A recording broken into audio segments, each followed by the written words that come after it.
Today in studio, we've got Mr. Peter Davies out there in the UK. Mr. Peter Davies is the Global Ambassador for Get Safe Online, a non-profit organization from the UK. Mr. Davies represents Get Safe Online outside the UK. With over 3 decades in public safety roles, Mr. Davies has worked in Europe, the Middle East, Australia, just to name a few. So, Mr. Davies, give us a general idea of your extensive experience in terms of the public safety organizations you've worked in partnership with, and exactly what role do you play? Mickey, thank you very much. It's great to talk to you, and hello to your listeners. I do feel old when I listen to words like that. I joined the police in the United Kingdom back in 1986, and I worked in the police in a lot of different roles until 2017. But in that time, particularly later on, I started to specialize in serious organized crime, and particularly serious organized crime committed over the internet. And within that, that's an awful lot of crime still. And then within that, particularly child protection and some of the issues that cause harm to children via the internet. Although I was a police officer all that time, I ended up working quite extensively with international law enforcement organizations. Some of the big internet service providers were partners of ours, like Microsoft, Google, Facebook, among others. And so I ended up specializing in this fascinating and very dynamic area. And when I left the police, I carried on working in this area. I did some work with 1 or 2 other organizations, and I realized that what a lot of the world needs is a better education and awareness about what the risks are of being online and what you can do about them. And so that's why I work with Get Safe Online, and that's why I'm proud to be representing us in the Caribbean and elsewhere. We're very fortunate that we've managed to get some funding to run a project in Trinidad and Tobago and elsewhere, and I'll happily tell you more about that in a minute. But that's my background. My passion is keeping people safe and not just doing it for them, but helping them do it for themselves. And that's what's led me down that path over the last 33 years. All right, so basically Get Safe Online is it's something that helps to educate the public with cyber safety? Absolutely. Our business is, well, we're a not-for-profit organization, but we think of it as a business. What we do is we give people the best quality information about the risks that exist on the internet and the best quality information about what they can do about it. We do that through a website. There's a Trinidad and Tobago version of that, getsafeonline.tt. But we also do that through public information campaigns, people like me being delighted to be interviewed by people like yourself, because the truth is not everybody thinks hard enough about the risks they're taking online. And some of the people who might be the most vulnerable actually need to realize that. They won't realize it by going to our website. They may not have heard of it. We need to reach out to them wherever they are and make them start to think about how to be safe online. Because the truth of it is the internet is a fantastic development. As you can imagine, having started my working life back in 1986, there wasn't much internet around then. So it's a fantastic opportunity. It creates great opportunities for work, for economic growth, and for personal growth and society growth. All of that comes with a risk. And so what we're about is making sure that people can embrace all those changes, can be confident, proficient users of the internet, can do for them,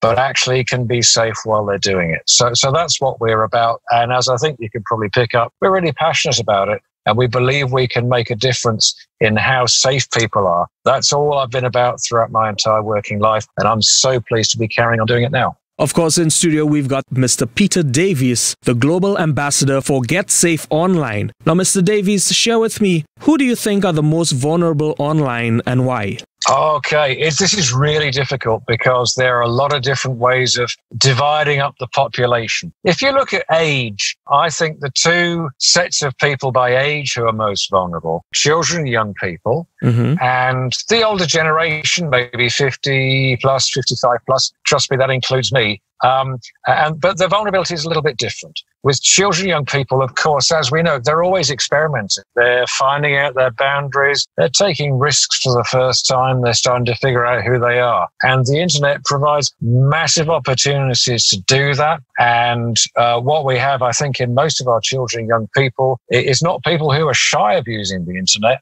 They're very confident at using it. but they may be a little bit naive about the risks that they may be taking, about some of the harm they might unintentionally cause, but also some of the harms that can be waiting for them out there unless they're careful. Now, when we talk about the older generation, as I say, this is, I know I'm generalizing, but people can lack the confidence. They can maybe not be really sure what they're doing when they go online. That can actually make people quite gullible. It Yes. can make people believe things that all their experience and their wit and wisdom wouldn't allow them to believe if it presented to them in real life. And people have been known to lose their money to scams, lottery scams, Yes. romance fraud, holiday scams, a whole variety of ways of depriving people of their money. And this happens online. It also happens by phone and by text, so let's not overlook that. I think the issue is that people can be a little bit gullible and a little bit shy and maybe not confident enough to challenge what's going on. So if you break it down by age, I think those are the most vulnerable groups. But the fact is, anybody can get caught out. Even the experts can get caught out.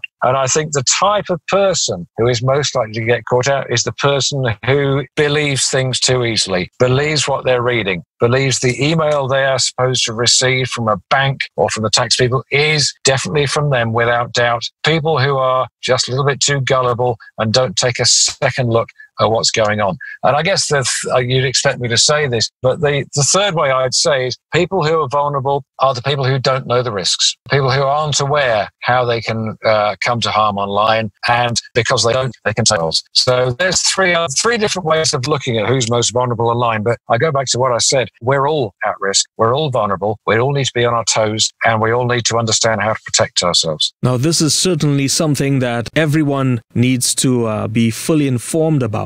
How does GetSafe Online TT offer to help and advise? Okay, thanks. Well, thanks for mentioning the website. And I really have to beg your listeners, go and have a look at this website, getsafeonline.tt. It's your own Trinidad and Tobago version of our website. And the best thing you can do is just go on there and have a flick through. It's not like an encyclopedia. You don't have to read it from A to Z. It's like a magazine. You can flick through it. You can see something that looks like it's interesting, click on it, and you'll learn what you need to learn. Because everybody's life is different. Everybody's use of the internet is different. So it's really something you can browse through. It's also something you can keep coming back to. So, for example, I'm just looking at the landing page, as we call it now. And if you're worried about protecting your children, you can just click on Safeguarding Children, and straight away up comes advice about things like gaming, social networking, the kind of stuff that might affect children. And frankly, stuff that, wasn't an issue when I was a child because, of course, the world has changed. There's even advice if your child is age under 5, because the truth is it's never too soon to start thinking about your child's online safety. So I think the best thing I can suggest is go and have a look at the website. Take a look at it. It's yours. It's designed for you. And then just look at the things that interest you and maybe spend 5 minutes every day just learning something new and informing your friends about it as well. The other thing I would say is that it's not just for people, it's for businesses as well. Small and medium businesses can be quite vulnerable to fake invoices, all kinds of frauds and scams. And for some unfortunate businesses, the wrong move can be the difference between staying in business and going out of business. So if people are listening and they run small businesses or they work in business and they think, well, what we really need to know is not about social networking, but about, safety and security online and what we can do to protect our computers and our information, the website is a resource for them too. Really, that's the reference point. That's the online magazine where really anybody can go. And I guarantee anybody who's ever been online will find something out that they didn't know before. And we worked very hard to make it accessible, enjoyable to use, and the kind of thing that people will keep coming back to. So that's the most important thing I could say. The other thing I'd suggest is, I mentioned to you at the start, Becky, we do outreach. We realize not everybody spends their time browsing the internet. We want to make sure we reach people wherever they are. So we will be, for example, in Trinidad and Tobago, running radio adverts, bringing to people's notice the risks of the older generation maybe being gullible online and the harm that can do. And we really want to make sure that we're part of the conversation people have about protecting themselves. We're not working alone. We've had a lot of support from other people. We're working closely with the Ministry of Communications, who are going to be a great help to us. So we're not the only voice trying to protect people here. We do bring something quite unusual and I think special to the game. And that's our knowledge, our expertise built up over years, the way we communicate it in a way that you can read and learn from without having to sit down in a darkened room for an hour to recover. We're chatting with Mr. Peter Davies, the Global Ambassador for GetSafe Online. Of course, you could visit their website, www.getsafeonline.tt, for more information. Now, Mr. Davies, GetSafe Online is a non-profit organization. Of course, you all will be running commercials and, of course, advertising it. I understand you all will also be hosting several public awareness events and conferences this year. How do our listeners get involved? Is it through volunteering or attending? Well, we would love people to volunteer. The truth of it is that we're very glad to have the funding we've got, and we're providing this service to Trinidad and Tobago for nothing. Doesn't cost the government or the taxpayers or the people of Trinidad and Tobago a single penny or a single cent. It's funded through the UK Commonwealth Cybersecurity Programme for a whole year. And so the other side of this is that we have to be careful with our pennies, and there's always more that we'd like to do than we can do. So I think the number of conferences and events we'll be holding will be limited. What we most want people to do at the moment, our call to act safe, tell your friends and relatives, listen out for those adverts. But what I can say is this, Ricky, we want to have a conversation with anybody who wants to talk to us. And if people want to get involved, there may be things they can do to help promote the message. Maybe they themselves run an organisation or a voluntary group or something for kids or something from the elderly. It doesn't really matter what. We'd like to support them in getting this important message out to the people who they take responsibility for, and they're there to serve. And so what I'd like to do is make sure that you've got the contact details you need. I'm guessing that people can write into your station with listeners can kind of feedback to the station, can they? Yes. What I'd like to do, and if this is okay with you, if it's not, say so, we'll find another way, is what I'll say to you is this. Anybody who writes into 98.1 and says, I'd like to help GetSafe Online, I'd love to see all their messages myself. We've got a colleague based in Trinidad who's involved in all the PR and campaigns. We can introduce them.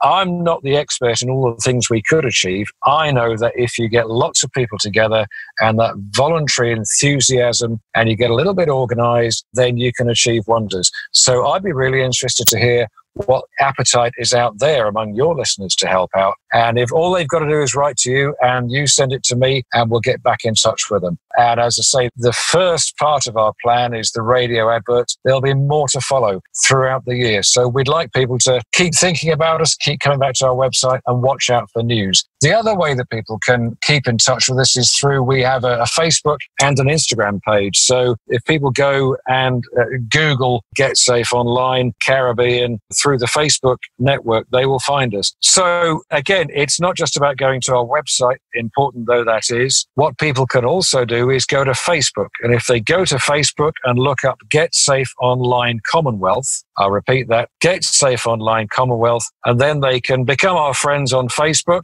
That's the thing these days, I'm told. And then they can get all the news updates, all the feeds of new information, all the stuff that we're putting out. They can stay in touch with us through Facebook. And as I think a lot of people know, that's a great way of keeping in touch with organisations you want to speak to. Definitely. And I guarantee you this, if anybody wants to speak to us, I would love to speak to them. And I very much hope that people these days, anybody with a passion for protecting themselves or others, with a concern for safety, or maybe just a desire to make sure that businesses thrive and employment and the economy thrive in Trinidad and Tobago and elsewhere, I hope people will get in touch with us, will connect with us, and want to carry out that conversation and keep it going. The truth is, we're doing our bit. We'd like to work with other people, and I think the effect we can have to, and that would be helping to keep people safe online in Trinidad and Tobago, I think.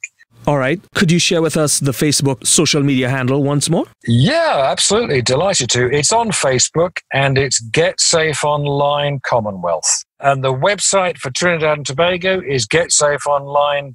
TT. I think if you use Google or any other search engine and put in any mixture of those words, you'll end up finding us. But particularly people who want to get involved, I think there's no better way than going through the Facebook, becoming our friend, and then getting all those updates and keeping in touch with us. And as I say, we're really keen to reach out to people in Trinidad and Tobago and the other Caribbean countries we're working in and make sure that the impact of what we're trying to achieve, which is an aware, educated public capable of taking care of themselves online. We just want to achieve that, and we know we're not alone in that. And so we'd like to help anybody else who wants to achieve the same thing. We've been chatting with Mr. Peter Davies, the Global Ambassador for Get Safe Online. We encourage you guys to check out their social media handles on Facebook, Get Safe Online Commonwealth, and also the website www.getsafeonline.com.